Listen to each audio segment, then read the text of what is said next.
എനിക്കാണെങ്കിൽ ഭയങ്കര ആഗ്രഹമായിരുന്നു ഒരു നല്ല പണക്കാരൻ ചെറുക്കനെ, അത് നല്ല ഡാൻസൊക്കെ കളിക്കുന്ന ഒരു ചെറുക്കനെ കിട്ടണമെന്ന്. നടപ്പും വെളുപ്പും പത്രാസൊക്കെ കണ്ടപ്പോൾ ഞാൻ ഓർത്തത് ഒരു കൊമ്പത്തെ വീട്ടിൽ പിന്നെ കെട്ടിക്കയറി കുറച്ച് കഴിഞ്ഞപ്പോഴാണ് അറിഞ്ഞത് കൊമ്പ് മാത്രമേ ഉള്ളൂ, കാണിക്കുന്ന പത്രാസൊക്കെ വെറുതെയാണ്. ആ തള്ളയ്ക്കാണേലുണ്ടല്ലോ സ്നേഹം അങ്ങോട്ട് ഒലിക്കുക. എനിക്കാണേ എനിക്ക് സംശയമുണ്ട് എൻ്റെ സ്വർണവും പണവും കണ്ടിട്ടാണോ ഇനി തള്ളയുടെ ഒലിപ്പീര് ഫുള്ളെന്ന്.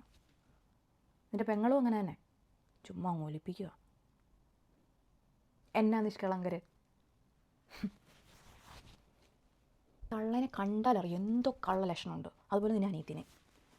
ഇനിയിപ്പം എൻ്റെ ബാഗും എല്ലാം എടുത്ത് അലമാരി വെച്ച് പൂട്ടണം എന്ന് എനിക്ക് തോന്നുന്നത് ഇനി ഞാൻ പുറത്ത് പോകുമ്പോൾ. പിന്നെ എൻ്റെ ഫ്രണ്ട്സ് വീട്ടിൽ വരാൻ നേരത്ത് അളിഞ്ഞു കയറിയുള്ള സംസാരം നിർത്തണം എന്ന് എൻ്റെ തള്ളയോട് പറഞ്ഞു. പിന്നെ കഴിഞ്ഞ പ്രാവശ്യം എൻ്റെ ബെസ്റ്റ് ഫ്രണ്ട് വന്നപ്പോൾ നിൻ്റെ അനിയത്തി അവളുടെ ഡ്രസ്സിൻ്റെ ലിങ്കോ എന്തൊക്കെയോ ചോദിച്ചു എന്ന് അവൾ പറയുന്നുണ്ടായിരുന്നു. എന്തായാലും നിൻ്റെ അനിയത്തിക്ക് അഫോർഡ് ചെയ്യാൻ പറ്റുന്നൊന്നുമല്ല എൻ്റെ ബെസ്റ്റ് ഫ്രണ്ട്സ് ഇടുന്നത്. അല്ലെങ്കിലും നിനക്കാണേലും എനിക്കൊരു ഡ്രസ്സ് മേടിച്ച് തരാൻ വേണ്ടിയിട്ട് നിൻ്റെ ഒരു മാസത്തെ സാലറി വേണമല്ലോടാ.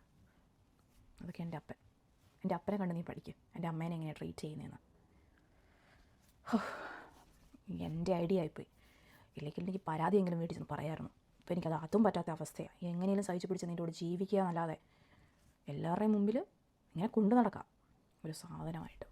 അല്ലാതെ എന്തിനു നിന്നെ കൊള്ളാം.